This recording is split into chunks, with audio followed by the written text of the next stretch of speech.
Everybody, I am Deepika from लर्नो hub, एक ऐसा free learning platform जहां पर आप पढ़ सकते हैं physics, chemistry, maths, biology absolutely for free only at learnohub.com।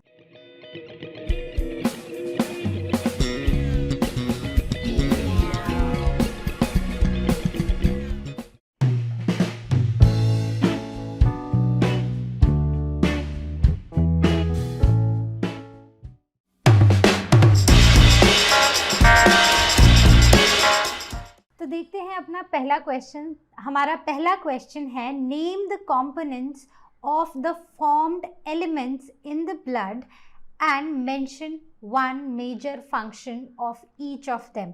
तो हमें हमारे ब्लड के जो फॉर्म्ड कंपोनेंट्स है उनके नाम बताने हैं और हर एक का हमें एक मेजर फंक्शन बताना है। ठीक है, तो कौन कौन से हैं? So the major components are RBCs, WBCs and platelets. ठीक है, तो तीन है। RBCs की अगर हम बात करें तो RBCs को हम एरिथ्रोसाइट्स भी बोलते हैं।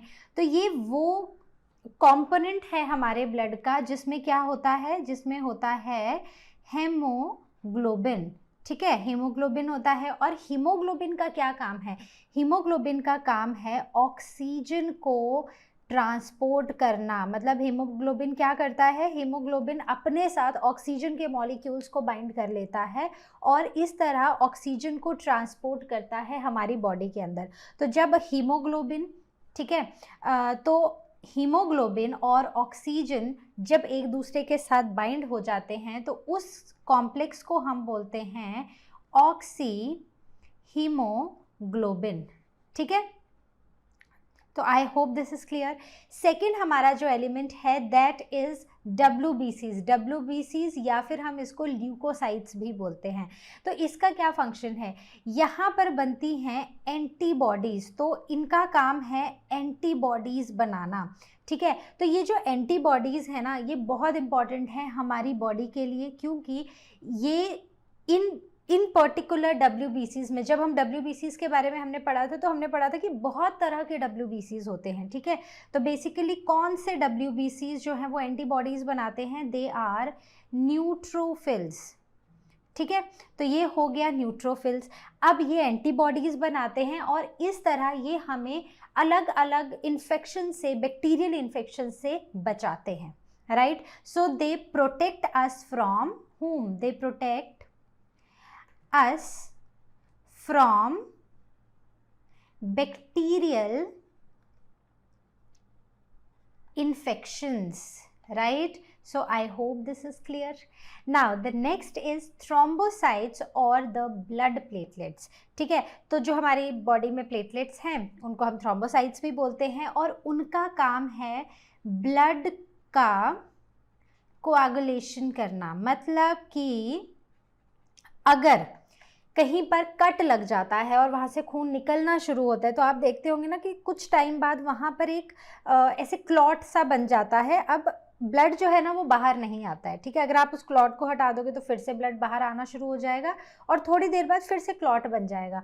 तो वो जो क्लॉट फॉर्मेशन है यहाँ पर वो कौन करता है? So it is done by platelets that are present in our blood. ठीक है, so I hope this question is clear.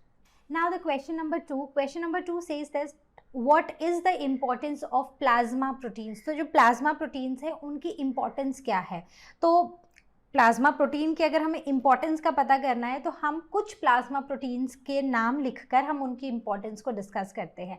तो जो मेजर हैं they are globins, they are albumin and the fibrinogen. ठीक है, तो ये तीनों क्या हैं? These are the plasma proteins.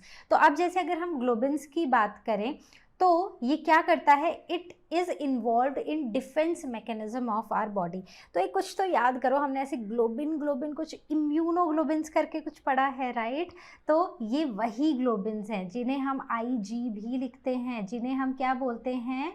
Immunoglobins. ठीक है, तो इन्हें हम बोलते हैं immunoglobins, right? So these proteins are involved in defense mechanism of our body. Second है एल्ब्यूमिन। तो एल्ब्यूमिन का क्या काम है? एल्ब्यूमिन का काम है हमारी बॉडी के ऑस्मोटिक बैलेंस को बनाए रखना। ठीक है, जो हमारी बॉडी के फ्लूइड्स हैं उनके ऑस्मोटिक बैलेंस को बनाए रखना, राइट।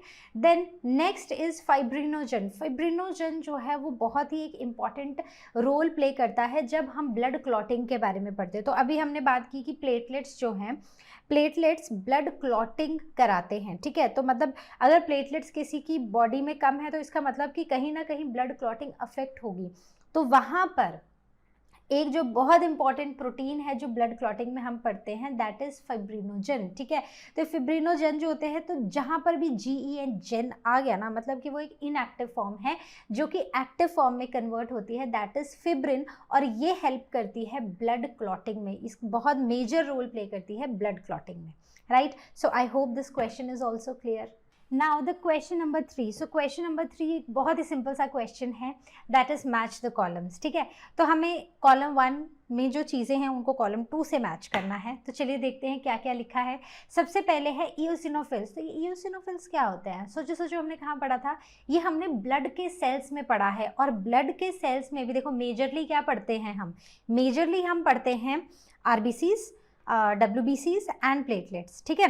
तो यहाँ पर जो जिन ब्लड सेल्स की हम बात कर रहे हैं, so they are basically a type of WBCs, ठीक है।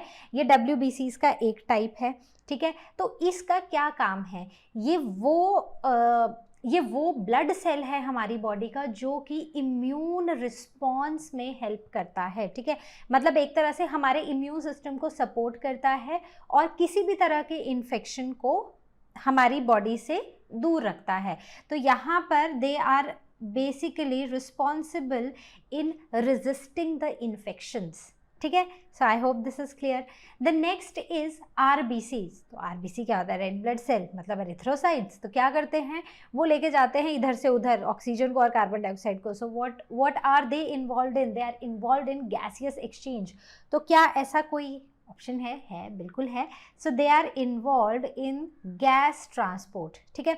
The next is AB group. So AB, अब हमने बड़े तरह के ब्लड ग्रुप्स पढ़े हैं, कितने तरह के? 4 तरह के, AB और O, ठीक है। तो अगर हम AB की बात करें तो AB कैसा ब्लड ग्रुप है?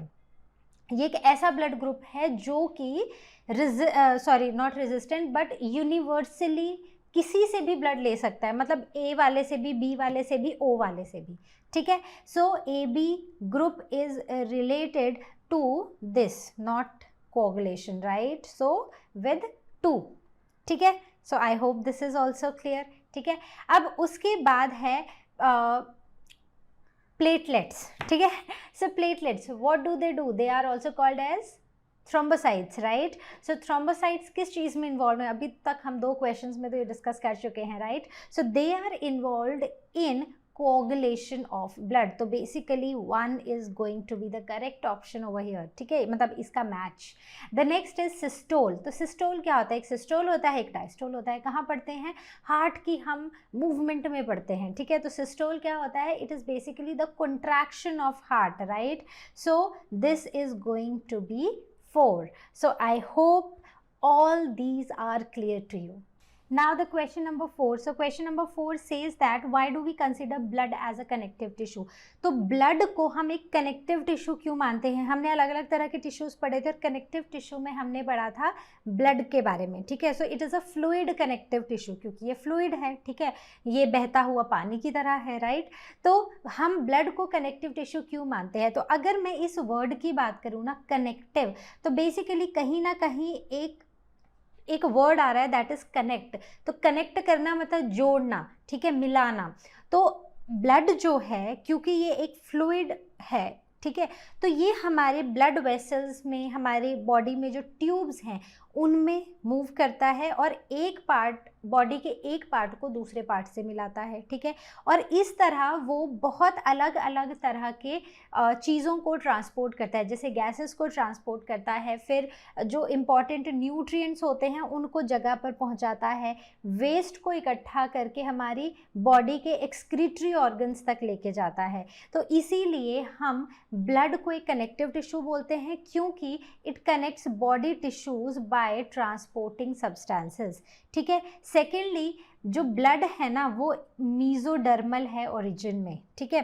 तो जो सेल्स मीजोडर्मल होते हैं ओरिजिन में, they are suppose to be the connective tissues, ठीक है, वो हमारी बॉडी के डिफरेंट पार्ट्स को कनेक्ट करते हैं। So I hope this question is also clear. Now the question number 5. So question number 5 says that what is the difference between lymph and blood? तो हमने दो तरह के फ्लूइड्स पढ़े हैं। हमने पढ़ा है कि एक लिम्फेटिक सिस्टम होता है, एक ब्लड वैस्कुलर सिस्टम होता है, ठीक है।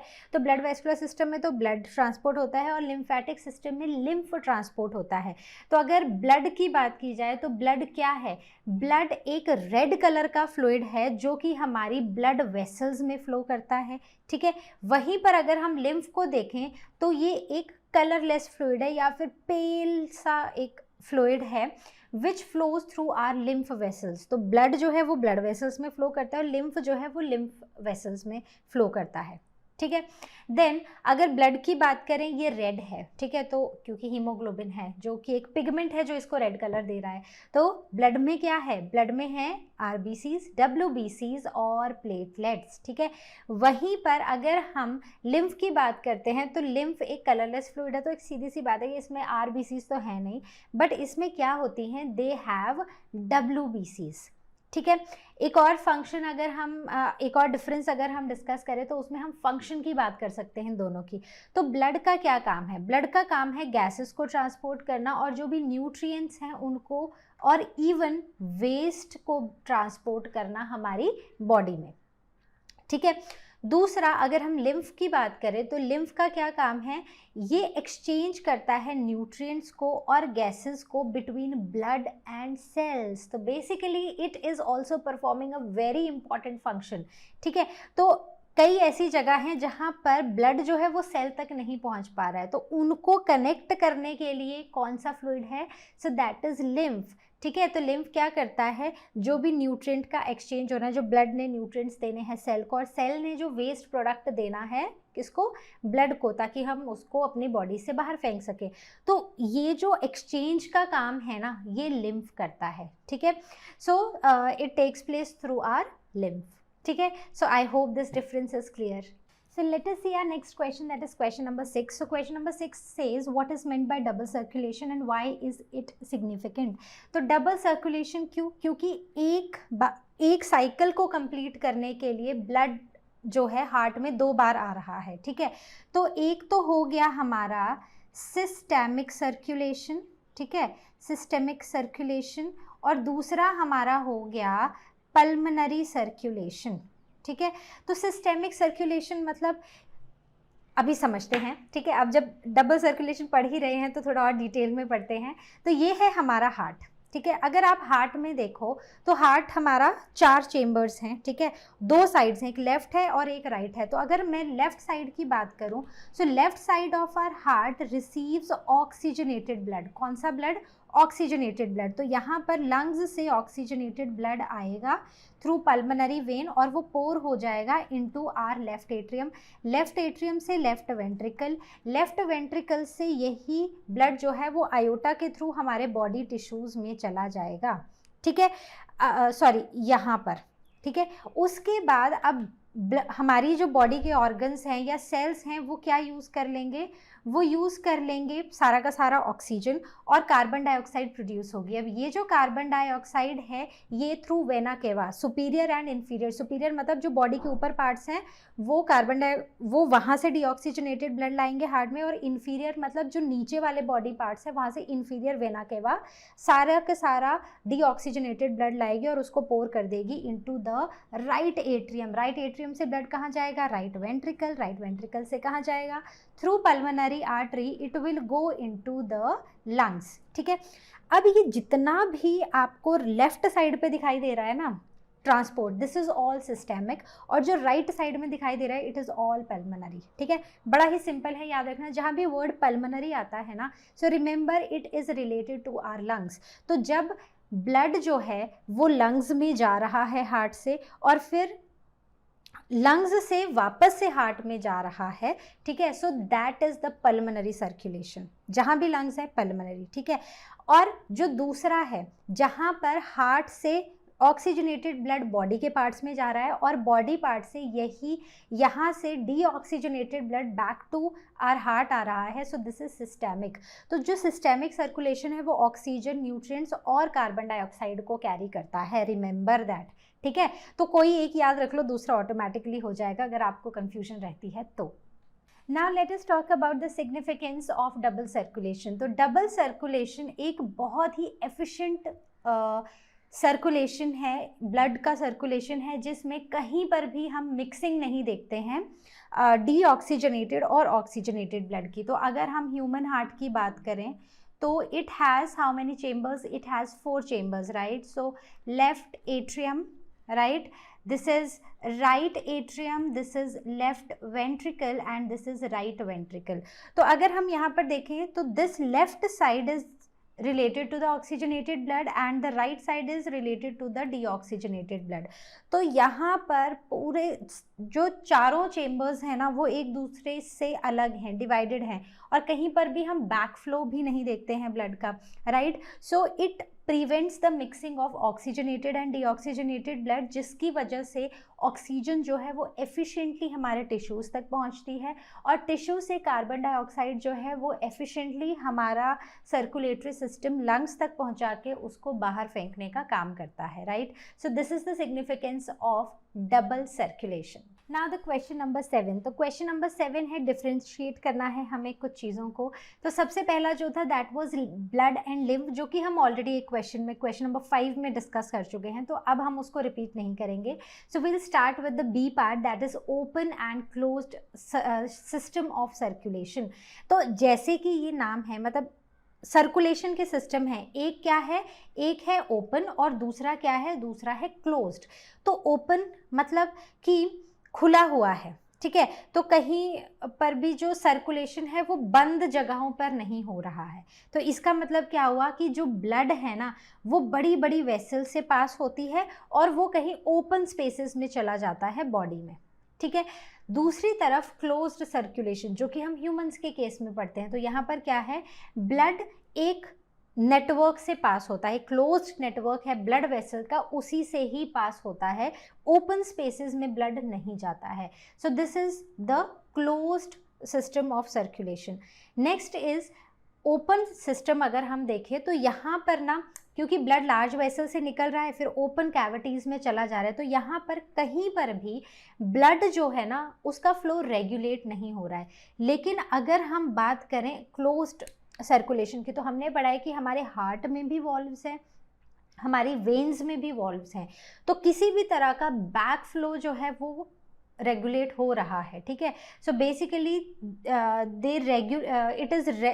it is regulated by valves। the closed system of circulation is regulated by valves, ठीक है। द नेक्स्ट इज, अब क्योंकि ये ओपन सिस्टम है, ओपन स्पेसेस में ब्लड जा रहा है, तो ऐसा जो ब्लड है वहाँ पर मिक्सिंग के भी चांसेस हैं, वहाँ पर जो फ्लो है वो रेगुलेट भी नहीं हो रहा है, उसकी स्पीड भी कम हो है ब्लड की, ठीक है। सो इन दैट केस ये जो पूरा सिस्टम है ना ये एक तो कम होगा और इसकी एफिशिएंसी भी कम होगी, क्योंकि यहाँ पर मिक्सिंग होने के चांसेस भी बहुत ज़्यादा हैं ब्लड के, ठीक है। मतलब ऑक्सीजनेटेड और डीऑक्सीजनेटेड ब्लड का मिक्स होने का चांस भी बहुत ज़्यादा है। फिर है क्लोज सर्कुलेटरी सिस्टम। तो क्लोज्ड में क्या है, क्योंकि हर एक चीज़ रेगुलेटेड है, ब्लड यहाँ लेफ्ट साइड में आएगा, लेफ्ट साइड से लेफ्ट एट्रियम से लेफ्ट वेंट्रिकल में जाएगा, लेफ्ट वेंट्रिकल से ब्लड वेसल आयोटा के होते हुए कहाँ चला जाएगा, बॉडी पार्ट्स में, ठीक है। फिर वहाँ से भी एक ब्लड वेसल है जो डीऑक्सीजनेटेड ब्लड को लाएगी, वो भी फिर राइट साइड में। तो बेसिकली हर एक चीज़ रेगुलेटेड है और जो ब्लड है वो प्रेशर के साथ भी फ्लो कर रहा है, जल्दी फ्लो कर रहा है, और क्योंकि मिक्सिंग नहीं हो रही है ब्लड की तो ये ज़्यादा एफिशिएंट प्रोसेस है। So it is more rapid and it is efficient, ठीक है। उसके बाद है, एक एग्जाम्पल देना तो बनता है, तो अगर मैं ओपन सिस्टम ऑफ सर्कुलेशन की बात करूं तो वो मोलस्क्स में और आर्थ्रोपोड्स में देखा जाता है। वहीं पर क्लोज्ड सिस्टम जो है सर्कुलेशन का वो कॉर्डेट्स और एनालिड्स में देखा जाता है, ठीक है। तो जैसे हमारा जो है, हमारा भी क्लोज सिस्टम है सर्कुलेशन का, right. So I hope this is clear. Now the C part is difference between systole and diastole. तो सिस्टोल और डायस्टोल में क्या होता है, ये बेसिकली कॉन्ट्रैक्शन और रिलैक्सेशन है हमारी हार्ट का, ठीक है। तो अगर मैं सिस्टोल की बात करूँ, so systole means the contraction, heart क्या है वो कॉन्ट्रैक्ट हो रहा है। वहीं पर अगर डायस्टोल की बात करें, सो it is the relaxation of the heart. तो सिस्टोल में क्या हो रहा है, जो हार्ट के चेम्बर्स हैं ना वो कॉन्ट्रैक्ट कर रहे हैं, राइट। और डायस्टोल में जो हार्ट के चेम्बर्स हैं वो क्या कर रहे हैं, वो रिलैक्स हो रहे हैं, राइट।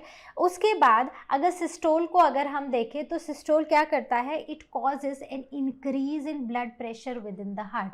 अब देखो, अगर मैं आपको एक ट्यूब दूं, ठीक है, उसके बाद एक और ट्यूब दूं, नैरो ट्यूब, तो इसमें से आपको सेम अमाउंट ऑफ फ्लूइड को पास कराना है, तो किस पर्टिकुलर जगह पर जो प्रेशर है वो ज़्यादा होगा, वो जगह जो कि नैरो है, ठीक है, जो कॉन्ट्रैक्टेड है, right. So in the same way, क्योंकि सिस्टोल में क्या हो रहा है कि जो हार्ट के चेम्बर्स हैं वो कॉन्ट्रैक्ट हो रहे हैं, कॉन्ट्रैक्ट होंगे तो ब्लड जो है वो प्रेशर से वहाँ पर ब्लड का जो प्रेशर है वो बढ़ेगा, ठीक है।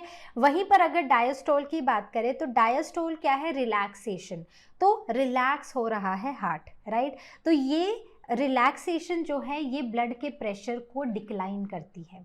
अब इसी से एक और डिफरेंस बन जाएगा, और वो क्या है कि अगर हम सिस्टोल में देखें तो सिस्टोल में क्योंकि कॉन्ट्रैक्शन हो रही है हार्ट की ना, तो कहीं ना कहीं अगर ये मान लो ये मेरा हार्ट है, ठीक है, ये मेरे हार्ट के चेम्बर्स हैं, ठीक है, ये ऊपर वाले नीचे वाले, अगर मेरा हार्ट का ये वाला जो चेम्बर है अगर ये कॉन्ट्रैक्ट होगा, अगर ये इतना स्पेस था, अब ये कॉन्ट्रैक्ट होना शुरू हुआ तो ब्लड का प्रेशर बढ़ा, और जो यहाँ पर ब्लड था वो ऑटोमेटिकली नीचे वाले चेम्बर में चला गया, या फिर नीचे वाले चेम्बर से ब्लड वेसल में चला गया, ठीक है। तो यहाँ पर क्या होगा, blood will move out of the chambers, ठीक है। वहीं पर डायस्टोल की अगर हम बात करें तो डायस्टोल में पहले थोड़ी जगह थी वो रिलैक्स हो गया, ठीक है, तो स्पेस बढ़ गया, तो क्या होगा, अब हर जगह से ब्लड आएगा और वो पोर हो जाएगा into the chambers. So blood is received by the heart chambers, ठीक है। तो सिंपल था, तीनों जो हैं वो आपस में कनेक्टेड हैं, तो कॉन्ट्रैक्शन और रिलैक्सेशन याद रखना, बाकी आप लिख ही लोगे। चलिए देखते हैं नेक्स्ट क्वेश्चन, क्वेश्चन नंबर 7 का D part, the difference between P wave and T wave. तो जब हम हार्ट की वेव्स डिस्कस करते हैं तो हम 5 डिस्कस करते हैं, 5 में सबसे पहली पी होती है और सबसे लास्ट वाली होती है टी वेव, ठीक है। तो पी वेव जो है that is related to the atrial contraction और एट्रियल डीपोलराइजेशन, ठीक है, one and the same thing, remember that, ठीक है। तो पी वेव जो है वो डिपिक्ट करती है एट्रिया की डीपोलराइजेशन, जब हमारा एसए नोड जो है वो इम्पल्स जनरेट करता है और उससे हमारा एट्रिया जो है वो कॉन्ट्रैक्ट होना शुरू होता है। Next is T wave. तो टी वेव पी वेव को छोड़ के बाकी जितनी भी वेव्स हैं सबकी सब वेंट्रिकुलर कॉन्ट्रैक्शन को रिप्रेजेंट करती हैं, ठीक है, वेंट्रिकल्स में ही इम्पल्स जनरेट हो रही होती है वहाँ पर, ठीक है। तो जब तक हम लास्ट वेव पे पहुँचते हैं that is the T wave. तो टी वेव रिप्रेजेंट करती है वेंट्रिकल का रिलैक्सेशन, ठीक है। तो यहाँ पर एट्रिया कॉन्ट्रैक्ट हुआ, वेंट्रिकल्स कॉन्ट्रैक्ट होती गई और फाइनली यहाँ पर वेंट्रिकल्स आके रिलैक्स हो गई। सो this is the difference between P wave and a T wave, ठीक है। तो यहाँ पर ब्लड जो है, क्योंकि एट्रिया क्या हुई, एट्रिया कॉन्ट्रैक्ट हुई, तो ब्लड एट्रिया से निकल कर कहाँ पर आ गया, वेंट्रिकल्स में आ गया। वहीं पर टी वेव में क्या हुआ, ब्लड जो है जो हार्ट है वो अब रिलैक्स हो रहा है, वेंट्रिकल्स भी रिलैक्स हो रही हैं, तो ब्लड जो है वो एट्रिया में पोर हो रहा है अब, ठीक है। तो आई hope this is clear. Now the question number 8. So question number 8 says that describe the evolutionary change in the pattern of heart among the vertebrates. तो वर्टिब्रेट्स के अगर हम एवोल्यूशनरी चेंज की बात करें हार्ट में तो वो उसको हमें डिस्क्राइब करना है, ठीक है। तो जब हम वर्टिब्रेट्स की बात करते हैं ना तो हम देखते हैं कि इनिशियली 2 चेम्बर्ड हार्ट था, फिर वो 3 हुआ, फिर वो 4 हुआ। तो जो सबसे वेल डेवलप्ड लोग हैं, मतलब यू कैन से एनिमल्स हैं, दैट इज़ मैमल्स, उनके अंदर 4 चेम्बर्ड हार्ट है, ठीक है। तो स्टार्ट करते हैं हम लोअर मोस्ट वर्टिब्रेट, ठीक है। तो हम फिशेस की बात करते हैं। तो अगर आप फिशेस को देखो तो फिशेस में क्या है, फिशेस में सिर्फ 2 चेम्बर्ड हार्ट है, ठीक है। तो फिशेस में कैसे होता है, एक सिंगल सर्कुलेशन होता है कि हमारे पास फिशेस के पास क्या है, गिल्स हैं। तो गिल्स क्या है, उनका एक तरह से रेस्पिरेटरी ऑर्गन है। तो ये वही जगह है जहाँ पर क्या आता है, ऑक्सीजन आती है, ठीक है। तो गिल्स में क्या होगा, गिल्स में ब्लड आएगा, गिल्स से ये ब्लड चला जाएगा बॉडी पार्ट्स में, ठीक है। गिल्स में ऑक्सीजनेट हुआ ब्लड और सीधा सीधा ये कहाँ चला गया, बॉडी पार्ट्स में, राइट। बॉडी पार्ट्स से अब क्योंकि ब्लड डीऑक्सीजनेट हो चुका है तो अब क्या होगा, अब ये ब्लड जो है ये आ जाएगा हार्ट में।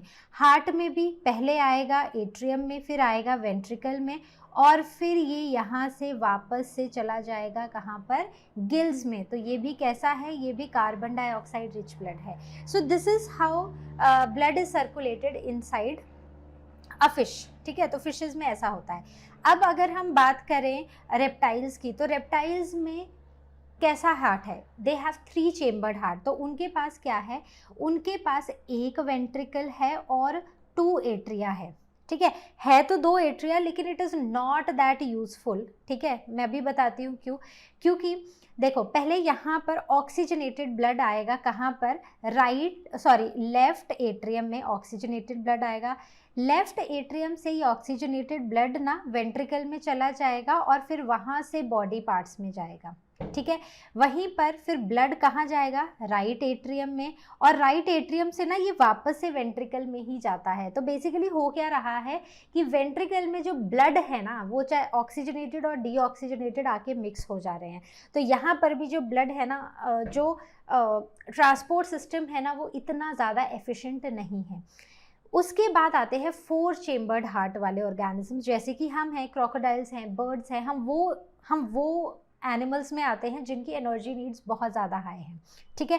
तो यहाँ पर कैसा हार्ट है, यहाँ पर है 4 चेम्बर्ड हार्ट, जैसे कि हमने पढ़ ही लिया है, ठीक है। तो 4 चेम्बर्ड ऊपर वाला क्या है, left atrium, right atrium, left ventricle और राइट वेंट्रिकल, ठीक है। So this is the 4 chambered heart, correct. अब ये जो 4 चेम्बर्ड हार्ट है ना, ये धीरे धीरे करके डेवलप हुआ है। यहाँ पर क्या था, पहले एक you can say partial separation थी वेंट्रिकल्स की, जो कि अच्छे से फिर फाइनली सेपरेट हो गया in birds, crocodiles and mammals, और इसकी वजह से जो मिक्सिंग है ब्लड की वो भी बंद हो गई, और जो ट्रांसपोर्ट है of oxygenated and deoxygenated blood, या फिर transport of oxygen and carbon dioxide and nutrients, वो बहुत ही एफिशिएंटली होने लगा।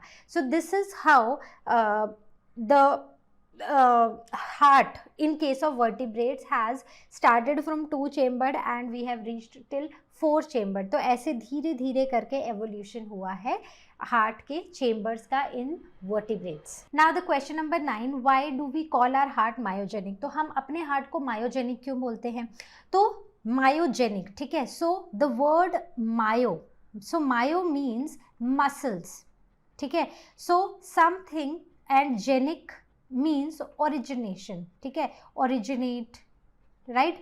तो जो मायोजेनिक वर्ड है, सो मायो मीन्स मसल्स, तो कोई ऐसी मसल्स हैं जो हमारे हार्ट के अंदर प्रेजेंट हैं, जो कि एक इम्पल्स जनरेट करती है ताकि हमारा हार्ट बीट कर सके, ठीक है। तो वो कौन से मसल्स हैं, वो कौन से मसल्स हमारे हार्ट के अंदर हैं, तो हमारे हार्ट के राइट एट्रियम में एक ग्रुप ऑफ मसल्स हैं जिन्हें हम साइनो एट्रियल नोड बोलते हैं, या फिर SA नोड बोलते हैं। क्या बोलते हैं इसको, full form is cyano atrial node, या इसे पेसमेकर भी बोला जाता है।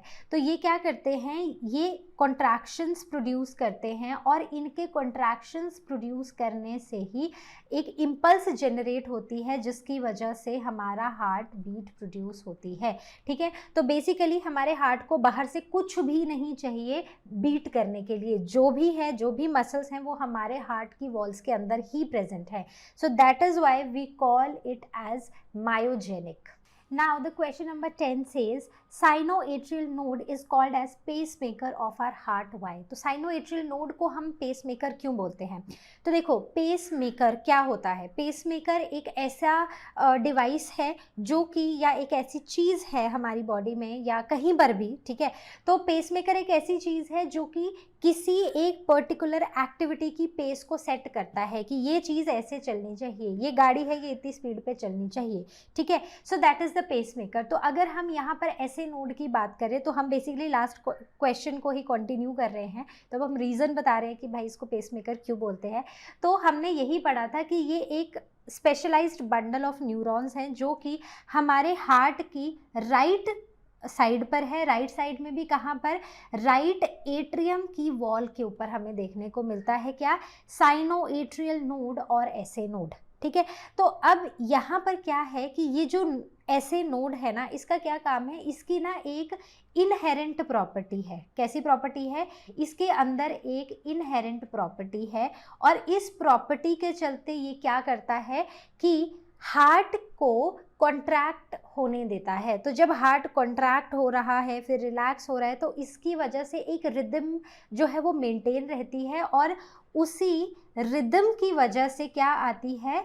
हार्ट बीट होता है, ठीक है। So this is why it is called as a pacemaker. अब अगर हार्ट बीट में जो एक नॉर्मल रिदम हमारी सेट है, ठीक है, अगर उससे बढ़ती है रिदम या कम होती है तो ऐसे नोड ही उसको सबसे पहले ये जो सारे सिग्नल्स हैं ये ऐसे नोड में आएंगे और ऐसे नोड अपनी तरफ से पूरी कोशिश करेगा कि ये जो हार्ट बीट है ना इसका रिदम मेंटेन रहे। So that is why it is called as a pacemaker, right? So I hope this is clear. Now the question number 11. So question says, what is the significance of atrioventricular node and atrioventricular bundle in the functioning of the heart? तो हमने जैसे last दो questions में पढ़ा कि हमारे पास एक तो ऐसे नोड है जिसे हम साइनोएट्रियल नोड बोलते हैं। तो ये जो ऐसे नोड है ये बहुत ही एक इम्पॉर्टेंट रोल प्ले करता है हार्ट में कॉन्ट्रैक्शंस, मतलब हार्ट की मूवमेंट में, हार्ट बीट में, ठीक है। So it is called as the pacemaker. क्या बोलते हैं इसको? We call it as the pacemaker, ठीक है। वहीं पर एक और नोड है हमारी बॉडी, हमारे हार्ट में, so that is the atrioventricular node, that is in short called as AV node. तो ये जो AV नोड है ना, तो अगर आप इसकी पोजीशन देखो ना तो साइनोएट्रियल नोड जो है वो लेफ्ट एट्रियम में है बट ऊपर की तरफ है, ठीक है। वहीं पर अगर आप AV नोड को देखो तो ये भी लेफ्ट एट्रियम में ही है लेकिन ये लेफ्ट एट्रियम के लोअर साइड में लेफ्ट की तरफ को है, ठीक है। So this is the left side, ठीक है। तो ये लेफ्ट साइड को है लेकिन नीचे की तरफ है राइट एट्रियम में, ठीक है। अब यहाँ पर क्या हुआ? This is the essay node, ठीक है। और यहाँ पर ये क्या हो गया? ये AV नोड हो गया। अब इसके बाद ये आगे की तरफ मूव किया और यहाँ पर आके ना इसने दो ब्रांचेस बना ली, ठीक है। तो इसे इस वाली को हम बोलते हैं क्योंकि ये राइट साइड है, so this is the right bundle, BUNDLE, right bundle branch. और जो लेफ्ट साइड को है उसे हम बोलते हैं क्या? सीधी सी बात है भाई, left bundle branch. I am writing in short, ठीक है। उसके बाद अगर आप इनको भी ना थोड़ा और मैग्नीफाई करके बनाओ ना तो आप देखोगे कि यहाँ भी ना वो पतले पतले धागे जैसे स्ट्रक्चर्स होते हैं जिन्हें हम बोलते हैं परकिंजे फाइबर्स, ठीक है। सो परकिंजे फाइबर्स। तो बेसिकली ये जो राइट बंडल ब्रांच है, लेफ्ट बंडल ब्रांच है और परकिंजे फाइबर्स हैं, ये इन सबको हम मिला के बोलते हैं बंडल ऑफ हिस, ठीक है। So this is called as the bundle of His. तो आप देखो कि ऊपर से शुरू हुआ एसे नोड, ठीक है, फिर आया AV नोड और उसके बाद ये बंडल ऑफ हिस है। तो बेसिकली ये फैला हुआ है पूरा, ठीक है, डिवाइडेड है। सारे ये जो मसल्स हैं या न्यूरॉन्स हैं ये सब कुछ मतलब डिवाइडेड है यहाँ पर, राइट। तो अब अगर आप इसमें ध्यान से देखो तो हमने ये पढ़ा है कि पेस मेकर कौन है? पेस मेकर है SA node, sinoatrial node. Sinoatrial node क्या करेगा, एक इम्पल्स को जनरेट करेगा हार्ट की कॉन्ट्रैक्शन के लिए। अब वो इम्पल्स जो है वो नीचे की तरफ को आएगी और वो एवी नोड पे पहुंचेगी। एवी नोड से यही इम्पल्स जो है वो अब और नीचे की तरफ आएगी, ये सेप्टम से होती हुई आएगी, हार्ट के सेप्टम से, और ये फाइनली कहाँ पर आ जाएगी, जो वेंट्रिकल की वॉल्स हैं वहाँ तक आ जाएगी। ठीक है, तो इस तरह अगर SA नोड एक पेस मेकर है, लेकिन उस पेस मेकर की भी हेल्प करने के लिए हमारे पास क्या है, हमारे पास है एक पेस सेटर। ठीक है, तो यहाँ से जो पेस जनरेट होती है उसको आगे पहुँचाने का काम, उसको एम्पलीफाई करने का काम करता है AV node which is called as the pacesetter. और ये बहुत इसी की AV नोड की वजह से ही ये जो इम्पल्स है ये ऊपर से हार्ट के नीचे तक पहुंचती है। ठीक है, so this is the significance of AV node and AV bundles in the functioning of the heart. So I hope this is clear. Now coming on to our next question, that is question number 12. So question number 12 says define a cardiac cycle and the cardiac output. तो cardiac cycle, जब भी हम word cardiac, वैसे तो अब हम क्योंकि body fluids and circulations पढ़ रहे हैं तो हमें पता है कि कुछ ना कुछ तो हार्ट के बारे में ही पूछा है, लेकिन जब जहाँ पर भी कभी भी कहीं पर भी अगर आप वर्ड कार्डियक सुनो ना, so remember it is related to your heart. ठीक है, पल्मोनरी, लंग्स, हिपैटिक, सोचो सोचो, कमेंट सेक्शन में बताना। ठीक है, बहुत ही सिंपल है, ये 2-3 चीज़ें हैं जो वर्ड से आप समझ सकते हो कि बॉडी के कौन से पार्ट की बात हो रही है। हिपैटिक आप बताओगे। ओके, चलो next is define a cardiac cycle and the cardiac output. तो कार्डियक साइकिल क्या है, तो कार्डियक साइकिल अगर हमने जैसे हार्ट की बात की, हमने एक डिफरेंस में हमने सिस्टोल और डायस्टोल पढ़ा था। ठीक है, तो वो क्या है, ठीक है, systole that is the systole. So systole means contraction. ठीक है, सिस्टोल का क्या मतलब है, कॉन्ट्रैक्शन। वहीं पर दूसरा वर्ड है डायास्टोल जिसका मतलब है रिलैक्सेशन। ठीक है, तो कॉन्ट्रैक्ट कर रहा है फिर रिलैक्स कर रहा है, जैसे दिन में हम मेहनत करते हैं, काम करते हैं, पढ़ाई करते हैं, पढ़ाते हैं, और शाम को क्या करते हैं, रिलैक्स करते हैं। ठीक है, सो वैसे ही कॉन्ट्रैक्शन एंड रिलैक्सेशन, राइट। तो अब अगर हम कार्डियक साइकिल की बात करें तो कार्डियक साइकिल क्या है, ये बेसिकली एक इवेंट्स है, सीरीज ऑफ इवेंट्स हैं हमारे हार्ट के, जिससे कि ब्लड पंप होता है। ठीक है, तो पहले क्या होगा, सिस्टोल होगा, मतलब हमारा जो हार्ट है वो कॉन्ट्रैक्ट करेगा। तो जब वो कॉन्ट्रैक्ट करेगा तो हमने क्या पढ़ा था भाई, कॉन्ट्रैक्ट कर गया। ठीक है, पहले जगह इतनी थी, कॉन्ट्रैक्ट कर गया, जगह कम हो गई, तो यहाँ पर क्या हुआ, ब्लड सारा का सारा हार्ट से बाहर चला गया। ठीक है, अब हार्ट जो है वो रिलैक्स करना शुरू कर गया, तो रिलैक्स किया तो स्पेस बन गया, अब क्या आ गया, सारा का सारा ब्लड अंदर आ गया। ठीक है, तो जब भी सिस्टोल और डायस्टोल को करो तो सिस्टोल में ऐसे कर लेना एकदम मुट्ठी बंद, और डायस्टोल में ऐसे एकदम रिलैक्स। ठीक है, तो कभी नहीं भूलोगे कि कॉन्ट्रैक्शन और रिलैक्सेशन है, राइट। सो इसी से हमारा एक कार्डियक साइकिल बनता है। So it is the series of events that take place in one complete heart beat. ठीक है, तो अगर मैं एक कार्डियक साइकिल की बात करूँ तो one cardiac cycle is equal to one complete heart beat. ठीक है, and how much time it takes, so it last just for 0.8 seconds. ठीक है, तो 0.8 सेकेंड्स के लिए एक कार्डियक साइकिल होता है। ठीक है, इससे डिटेल में हम डिस्कस नहीं करेंगे क्योंकि हमसे यहाँ पर क्वेश्चन पूछा है सिर्फ cardiac cycle. Okay, the next is cardiac output. तो कार्डियक आउटपुट क्या है, तो कार्डियक आउटपुट वो अमाउंट है, मतलब अब क्या है, हार्ट तो बीट कर गया लेकिन हार्ट बीट की भी भाई एक आउटपुट तो चाहिए ना, that is the cardiac output. तो आउटपुट क्या होगी, क्या हो रहा है यहाँ पे ब्लड आ रहा है और ब्लड जा रहा है। ठीक है, तो मतलब कि कितना ब्लड पंप किया हमारी वेंट्रिकल्स ने 1 मिनट में, so that is called as the cardiac output. So cardiac output is in terms of expression. ठीक है, मैथ्स वाला या फिजिक्स वाला, तो it is cardiac output is equal to stroke volume into number of heart beats per minute. तो 1 minute में जितनी heart beat और stroke volume, so that represents cardiac output. तो ये क्यों मैंने यहाँ पर वैसे तो डिफाइन नहीं पूछा है, लेकिन मेरा पर्पस ये बताने का ये है कि बाय चांस आपको पेपर में, आपके नीट में या किसी और एंट्रेंस टेस्ट में अगर ये क्वेश्चन आ जाता है, आपको कार्डियक आउटपुट निकालनी है और आपके पास 2 चीज़ें दी गई हैं या आपको पता है, तो आप कार्डियक आउटपुट निकाल सकते हो, ठीक है। So what is cardiac cycle? एक सीरीज ऑफ इवेंट्स जिसमें एक हार्ट बीट होती है, ठीक है। So that is the cardiac cycle. Output की ब्लड, हार्ट के वेंट्रिकल्स ने कितना ब्लड पंप किया 1 मिनट में। अब देखो हार्ट में वेंट्रिकल्स की बात क्यों करें, क्योंकि वेंट्रिकल्स ही वो जगह है जहाँ से ब्लड हार्ट से बाहर जाता है। तो हम वेंट्रिकल्स का पंपिंग देखेंगे कि उन्होंने 1 मिनट में कितना ब्लड पंप किया। सो that is the cardiac output. Now the question number 13, explain heart sounds. तो हार्ट की साउंड्स को एक्सप्लेन करना है। तो हार्ट की साउंड्स क्या होती हैं?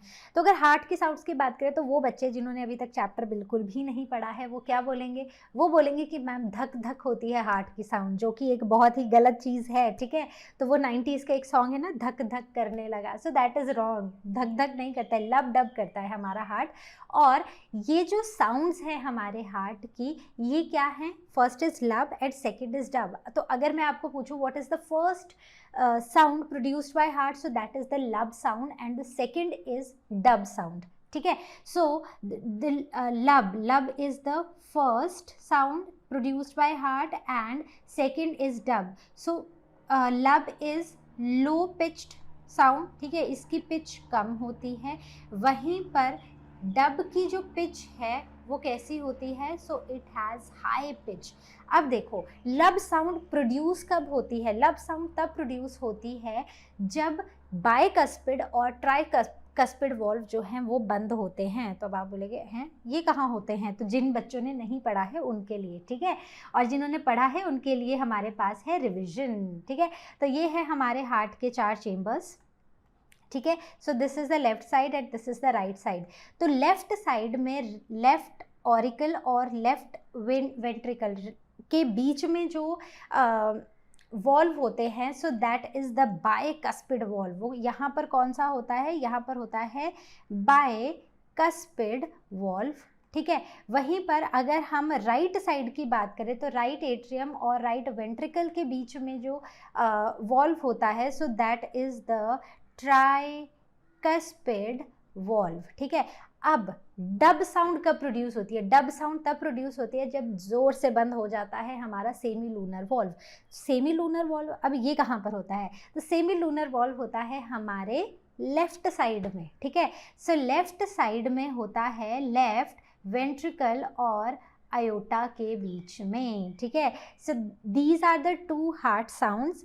और कब प्रोड्यूस होती हैं वो पता होना चाहिए, right. So I hope this question is clear. Now coming on to the last question of today's session, that is question number 14, draw a standard ECG and explain the different segments in it. तो हमें एक standard ECG बनाना है, ठीक है, electrocardiograph. तो ये जो standard ECG है वो कुछ ऐसा दिखाई देता है, ठीक है। तो वो मैंने ऑलरेडी ड्रॉ करके रखा है। हम इसमें जो डिस्कस करेंगे वो है इसके सेगमेंट्स, ठीक है। तो अगर हम ईसीजी में देखें, ठीक है, सो देयर आर 5 वेव्स, ठीक है। First is P, then Q, then R, fourth is S and the 5th one is T, ठीक है। तो इन सब का अपना अपना एक मतलब है। अब जो ये वाली जो आपको डॉटेड लाइन दिखाई दे रही है ना, इस डॉटेड लाइन को हम क्या बोलते हैं? We call it as a baseline, ठीक है। अब इस बेस लाइन से ऊपर आपको जो जो भी अल्फ़ाबेट्स दिख रहे हैं, जैसे मुझे दिख रहा है P, R और T, ठीक है। तो ये P, R और T क्या है? These are the positive waves। और जो नीचे की तरफ आपको दिखाई दे रही है that is Q and S, they are the negative waves, ठीक है। तो मैं एक बार लिख देती हूँ यहाँ पर P, R and T, they are the positive waves and Q and S are the negative waves, ठीक है। So I hope this much is clear. तो ये इतना हो गया। अब उसके बाद नेक्स्ट क्या है? नेक्स्ट है ये जो सेगमेंट्स है ना, ये हमें क्या बताते हैं, ये क्या चीज़ एक्सप्लेन करते हैं। तो सबसे पहले अगर हम पी वेव पे आए तो पी वेव जो है ना वो एट्रियल है, ठीक है, एट्रियल कॉन्ट्रैक्शन को रिप्रेजेंट करती है और बाकी सब वेंट्रिकुलर वेंट्रिकल्स के बारे में ही हमें बताते हैं, रिलैक्सेशन, कॉन्ट्रैक्शन, ठीक है। So P wave, the first wave is the P wave, और पी वेव हमें बताती है एट्रियल रीपोलराइजेशन। क्या बताती है हमें? एट्रिया की रीपोलराइजेशन, ठीक है। तो that means the atrial contraction. कहाँ से शुरू होती है एट्रियल कॉन्ट्रैक्शन? याद करो, हमने नोड्स पढ़े थे। कौन से नोड्स पढ़े थे? S A node, right. तो यहाँ से इम्पल्स जनरेट होगी और एट्रिया जो है वो कॉन्ट्रैक्ट होना शुरू होंगी। तो that represents the P wave. तो देखो, अगर पता है ना कि पी वेव ढंग से आ रही है तो मतलब ऐसे नोड काम कर रहा है तुम्हारा, ठीक है। उसके बाद नेक्स्ट इज, अब अगर मैं इसको देखूं, so now the next one is Q wave. So Q wave represents what? Q wave क्या रिप्रेजेंट करती है?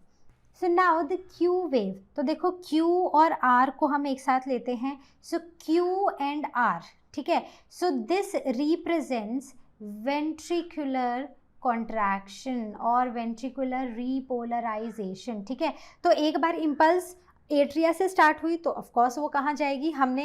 हमने देखा था ना कि एसए नोड से स्टार्ट होगी, एवी नोड पे पहुंचेगी, और एवी नोड से वो जो बंडल ऑफ हिस है वो वेंट्रिकल की वॉल्स में लेकर जाएगा, ठीक है। तो यहाँ पर क्या हो रहा है? यहाँ पर वेंट्रिकुलर कॉन्ट्रैक्शन शुरू हो चुका है, ठीक है। कैसे हो चुका है? क्योंकि एवी नोड तक इम्पल्स पहुंच चुकी है। अब एवी नोड ने अपना काम करना शुरू कर दिया है, राइट।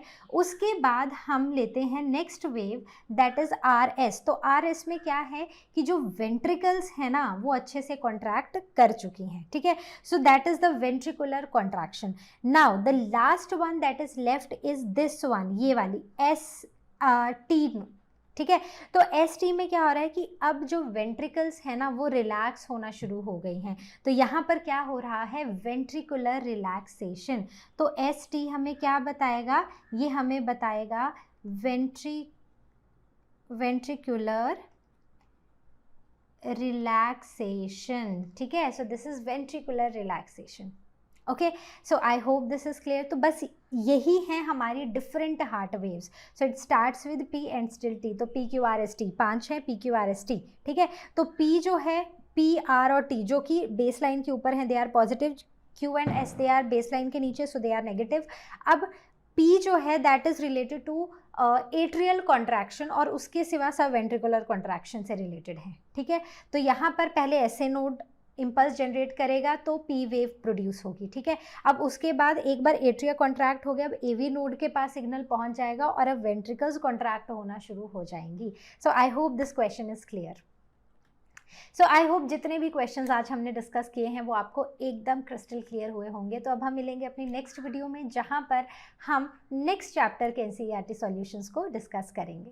तो आई होप जितने भी क्वेश्चंस हमने डिस्कस किए हैं वो आपको हुए होंगे क्रिस्टल क्लियर। तो अब हम मिलेंगे अपनी नेक्स्ट वीडियो में, और नेक्स्ट वीडियो में हम नेक्स्ट चैप्टर के एनसीईआरटी सॉल्यूशंस को करेंगे discuss. And till then take care, and as you all know, Learno Hub free है पर बेस्ट है।